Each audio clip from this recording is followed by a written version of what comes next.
beneen actualité laata ñuy ubbi débat bi nga poser sa question bu la neex donc. communiqué bu ñuy def dañuy def décès numéro 12 et c'est la deuxième fois démb dañu juumoon def décès numéro 11 alors que 10 la woon tey ñu def décès numéro 12 donc il faudrait que aussi ministère bi nga xamante ne moom moo yore wàllu wér-gu-yaram war a communiquer il faut aussi mu joxe la bonne chiffre parce que lii nii dafay nekk di wër àdduna bi mënuñu ni décès numéro 12 ba noppi di ñu naan 11e décès la te bi mooy deuxième fois ñu koy def defoon nañ ko la semaine dernièrement mooy jour ba le passé reprendre nañ ko donc war nañu mën a attirer aussi seen attention si loolu. Très bien alors donc tout de suite actu du jour.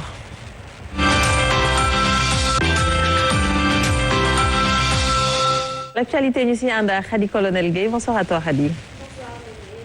waaw ñëpp ñu nekk ci plateau bi plus particulièrement suñu invité ak téléspectateurs yi ñuy seetaan. tey lan moo gën a fës ci actualité. alors li ciy gën a fës dañu koy commencer par comité de suivi bi ñu dénk fonds force Covid 19 bi nga xam ne ñoom ñoo war a saytu lépp bu ko defee mu ànd ak transparence ce qui s'est passé c'est que ñoom jot nañoo def benn réunion doon waxtaanee budget beeg indemnité yi nga xamante ne moom la ñu leen jagleel mu toll ci lu tolloog 107 millions de francs CFA ay xuloo nag ñoo fa tàmbali woon a am mu ñeel per diem yoo xamante ne dañu leen koy jox ku ci nekk di nga am 3 millions 500 francs bu ñenn ñi doon ko rafetlu jàpp ni que xëy na ñoom ñu ngi jot jackpot am ñaar ñoo xamante ne ils étaient totalement contre bokk na ci ancien ministre Habib Sy ak Toussaint Manga mi nga xamante ne ñoom dañu jàpp ni que c'est inélégant que doomu Sénégal yi ku ci nekk di cotiser pour ñu xeex jàngoroy coronavirus am ñenn ñoo xamante ne benn frange boo xamante ne dañu ci bénéficier wu donc ñoom ils ont dit que duñu laal yooyu les koppar alors loolu mooy info bi njëkk deuxième information bi mu ngi ñeel mesure bi nga xamante ne jël nañu ko Sénégal ne que duñu jëlee benn corps boo xamante ne doomu Sénégal bu ñàkk bakkanam la bitim réew ci jàngoroy coronavirus di koy indi tax ñu nekk foofu ñu ci ñoo xamante ne ay njabootu ñu fa ñàkk seen bakkan lañu ay association yu fa nekk waaye sénégalais de l'extérieur daal di sos ab collectif def seen kem kàttan di dugg di génn pour que mesure boobu leen ñu yëkkati ko ñu seetlu ni que pataaral ak xëy na bañ moom la ci groupe Sénégal ondal naka noonee ni ki tey ñu daal di jël dogal kon ne dañuy jël ay avocat bu ko defee ñu yóbbu yëf yi ca kanamu cour suprême ci avocat yooyu le mën nañu cee nemmeeku maître Assane Amadou Ali Kane maître Issa Ndiaye bu barreau bu Paris maître Alioune Badara Ndiaye barreau bu Milan Madrid ak maître Pape Djibril Conré bu barreau bu Canada donc ils feront tout pour que nguurub Sénégal mu lever boobu les mesures ndax jàpp nañu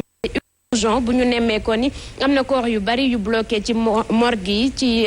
durée boo xamante ne en ce moment ñoom xamuñu kañ lay jeex et ñu seetlu également que bon suñu homme politique yi fii ci Sénégal waxuñu ci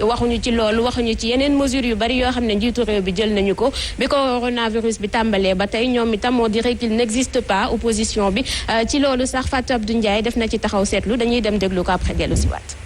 Covid-19 ak jafe-jafe yi nga xam ne am na ko ci réewu Sénégal situation bi ñu ngi koy dund ci durub ñaari weer waaye it am na ñaari weer bi njiitu réew Macky Sall dalalee ca palais opposition bi boobu ak léegi nag mu mel ne ku jëkk politique gi fësuñu lool ci xeex bi nga xam ne moo ñeel wàllu Covid-19 lañ leen di dégg ci débat yi it bariwul mu mel na sax dañoo yem rek ci ay communiqué ak ay Twitter Idrissa Seck Malick Gakou Khalifa Sall Ousmane Sonko maanaam ak ñeneen ñi nga xamante ne ay kàngam lañ ci wàllu ko politique mel na sax dañoo daw waxtaan wi ñeel wàllu ko coronavirus te it ay jamono yi nga xam ne coow mi ngi am ci joxe parce que ceeb bi ñu ngi ca gën a gis mooy société civile ñu yor combat bi fexe ba transparence am fexe it ba nga xam ne njiitu réew mi daal na soppi la mu doon def maanaam taxawal ab comité fonds force Covid 19 jamono ji nga xam ne nag cas communautaire yi mi ngi yokku économie bi Sénégal mi ngi daal di lajji jëm ci wàlluk aide à la presse bi ñu ngi koy joxe ci anam goo xam ne jaarul ci yoon te déewul njaaxaanaay bërëbul jullikaay yi ñu daal di koy tëj ci ñi nga xam ne ñoo yëngu ci wàlluk njàng mi it amuk xaajaloo seen diggante li ko waral di ubbi teg école bi nga xam ne jàpp nañu ko ñaari fan ci wàlluk juin jamono jooju nga xam ne kenn ku ca nekk dugal nga sab loxo ci xeex bi ñeel wàllu Covid 19 ñoom ku jëkk politique gi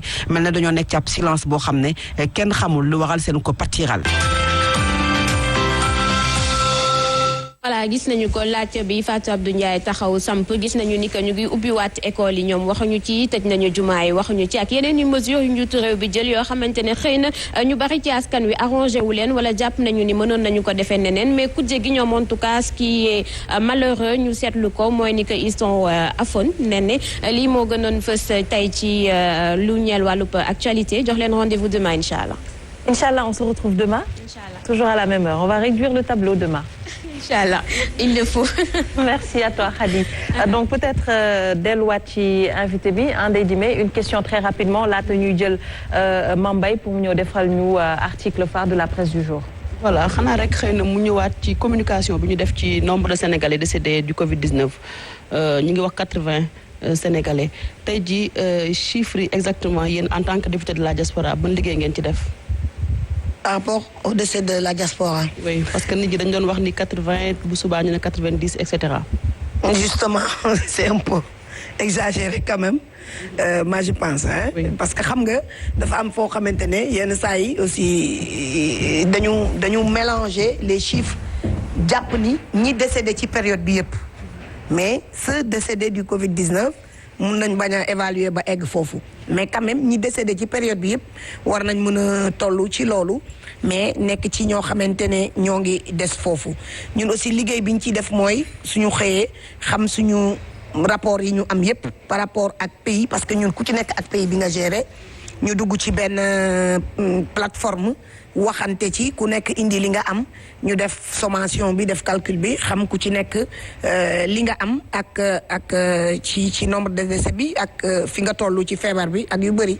ak li ci des donc ñun en tant que député de la diaspora noonu la ñuy liggéeyee ci période bi ñu toll nga xamante ni période bu xaw a metti la xëy na peut-être lu ci bëri nag état bi boolewuñu ci en tant que député de la diaspora sur la gestion des malades du Covid-19 à l'étranger ou des décès mais quand même ñun aussi nous avons nos moyens ni ñu defoon ba ñëw fi noonu la ñu def rek ba liggéey ci ba am ci li nga xamante ne mooy résultat yi ñuy am tey par rapport à la communiqué de la femme dégg nga lu mu expliqué léegi yooyu yëpp ay lutte la yoo xamante ne dañ ko entamé bokk ko ak ñi nga xamante ne ñoo fexe woon ba indi ñu fi parce que ñun politique xëy na ku nekk am nga base bu la fi indi mais politique tamit indi wuñu fi woon c'est que ay sénégalais yoo xamante ni dañu dajaloo ci ay kuréel yu wuute ñoo amoon yaakaar ci ñun voteel ñu ñëw fi donc sénégalais yooyu tey ñoom ñoo dajaloo waat booloo ba taxaw ci li nga xamante ne moom mooy Covid bi di ñu ci jox ay renseignements di ci ubbi ay front di xeex par rapport ak injustice yi nga xamante ne moom la ñu teg doomu sénégalais yi nekk dans la diaspora vu décès Covid-19 yi kii yi nga xamante ne mesures yi nga xam ni la ci gouvernement du Sénégal jël pour le non rapatriement des corps des décédés du Covid-19 donc au premier temps on avait dit Covid non Covid bi ñu commencé gële ñu commencé wàññi et tout donc on est sur ça quoi nous travaillons sur cette léegi Europe du Sud ba nga nekkee ñaata sénégalais nga fa recensé yoo xamante ni am nañ jàngoro ji. yu ko amee.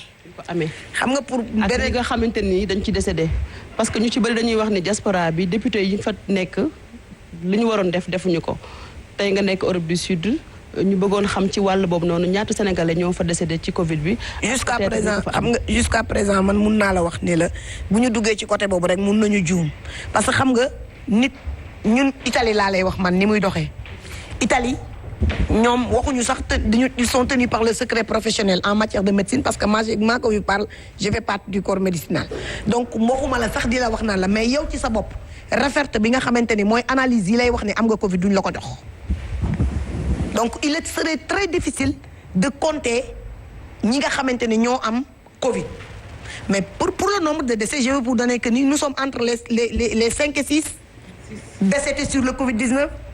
les autres décès c'est autre chose parce que am na ñoo xamante ne gaañu nañ ci lu dul Covid mais Covid-19 ku ci dee nous sommes entre mun naa la wax ni nous sommes entre 5 et 6 Covid-19 donc xam nga les chiffres mun nañ ko exagérer comme il faut mun nañ ko wax mais boo demee ba nga xamante ni moom la ñu am li nga xamante ne dalay koy génneel administration consulaire génneel la ko ministère des affaires étrangères génneel la ko man en tant que député ak honorable Nango Seck en tant que député ñun ñi nga xamante ni dañuy topp jëf yi à la source ñu am ko comme information mën nañ la wax ni ñun ñoo presque gën a néewle bien vrai que ñun la feebar bi gën a jàpp en Italie mais en matière de décès ñun ñoo gën a néewle ci décédé par rapport aux États-Unis d'accord ban taxawaay ngeen am ci Assemblée nationale ngir andi jafe-jafe yi nga xamante ne ni moom la Sénégalais di dund ca étranger ci période Covid-19 période Covid bi. période Covid-19 assemblée nationale gis nga ni ñu ko doxalee pratiquement mun nañu wax ni dañ ko tëj école la école bu fermé voies et moyens de recours yi ñu amoon yëpp pour envoyer une question orale au ministre pour mu ñëw wuyu pratiquement dañ ko bloqué ci li nga xamante ne mooy genre compromis la xaw ma naka laa ko mën a tuddee bi nga xamante ne jël nañ su tuuti ci lu ñu am votel ko le président de la république muy doxal muy dérouler période bii nii donc boo ko dee seet ñun tey amoon nañ intention d'après si mesure boobu nga xamante ne moom la ministre de la santé génn wax ne décédé yi parce que ñun jëlewuñu sax si suñu gémmiñu ministre des affaires étrangères et des Sénégalais de l'extérieur mais dañoo gélee ci ministre de la santé mu ne ñii nga xamante ne ñoo faatu ci Covid 19 bi ñoom duñu leen indeeti donc ñun ci loolu lañ jàppoon ba bind que ni dañu bëgg ministère de la santé ñëw wuy suñu assemblée nationale expliqué wu ci décision bi mu jël j'entends parfois des gens qui disent que peut-être ñoom c'est ñoom ay droit la def loolu lañ gën a xam dégg naa ñuy wax que ni yenn saay il paraît que sax xaw ma si ban télévision laa ko dégg de la place mu wax ni députés yi sont restés à fond les députés sont confinés non ñun en tant que député de la diaspora de l'opposition ak tamit peut-être les députés aussi en général les 15 députés ñoo ngi dox pour que man tamit le ministre de la santé ñëw wax ñu fan la teg loolu laa la laaj en fait yéen ñi nekk diaspora bi est-ce que tey jii par exemple indi ngeen débat bi ci assemblée nationale par exemple donte vous êtes minoritaire mais ngeen teg ab projet de loi wala moo xam lu mu mënti doon ñu sentir ni vraiment député diaspora bi ñu ngi taxaw di jouer seen rôle. xam nga loolu du nekk projet de loi da ngay woo demande question orale la nekk da ngay woo ministre bi mu ñëw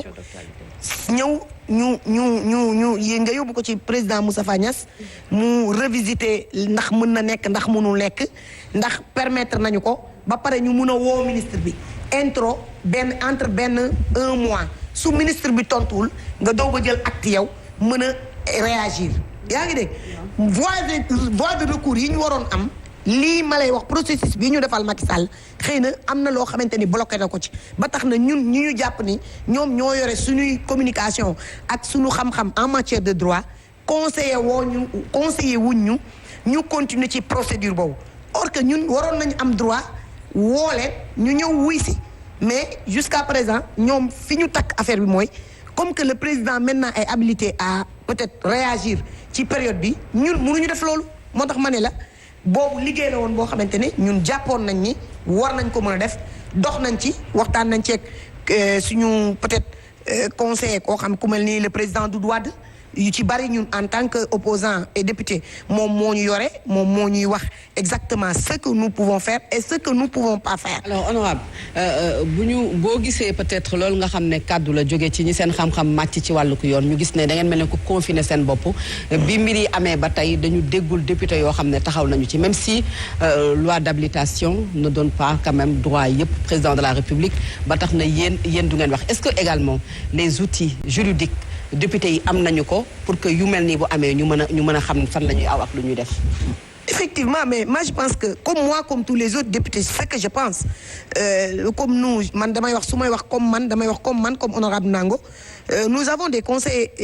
juridiques donc je pense que lu ñuy war a wax en matière de droit à l'Assemblée nationale ñun mënuñu ci réer sincèrement ñun mënuñu ci réer parce que au moins li nga xamante ni loolu laay wax sacro-santo de l'Assemblée nationale mooy le règlement intérieur bokk na ci li nga xamante ni tey ñun moom mooy suñu université xam nga parce que ñun ci loolu rek la ñuy référé wu mooy suñu référé ci lañ basé wu di wax lu nekk mais aussi am nañu ay li nga xamante ni moom mooy suñuy conseiller juridique yoo xam ni dañu gis ay dëkk yu ci mel ne France ñoom député yi convoqué nañu seen premier ministre mu ñëw taxaw ñu gis yeneen i dëkk yu ko def mais Sénégal député yi dañ lay wax ne loi d'habilitation bi pouvoir yi mi ngi ci président de la République benn day nuru une mauvaise est-ce que du nekk mauvaise volonté bu yéen ñi nga xam ne yéen nekk Assemblée nationale. Bon, en tout cas nous de l'opposition pas une mauvaise volonté chez nous xam nga tout acte rek daf ñuy won ne ñun suñu volonté du confiné wu mais bu fekkente ne nag ñun Assemblée nationale waxuma la minoritaire tàcca lañ fa dañ faa gën a tuuti gën faa ndaw gën faa sew ñun mënuñu convoquer le président de l'Assemblée nationale mënuñu ko defloo jëlloo ay prérogatives yoo xamante ne lu nu arrangé la ñun buñ sañoon le ministre de la santé ñëw fekk suñu Assemblée nationale par exemple rek ne serait-ce pour nous expliquer sur fan la fi mu commencé moom récupérer l'argent des Sénégalais sur le fonds Covid-19 ba fi mu ko taxawee ne serait-ce pour ça ak lan moo tax mu taxaw lan moo tax mu récupérer ko ba à un moment donné mu ne léegi nag instant bi léegi dàcc naa sonné naa taay naa ko jébal ministre du budget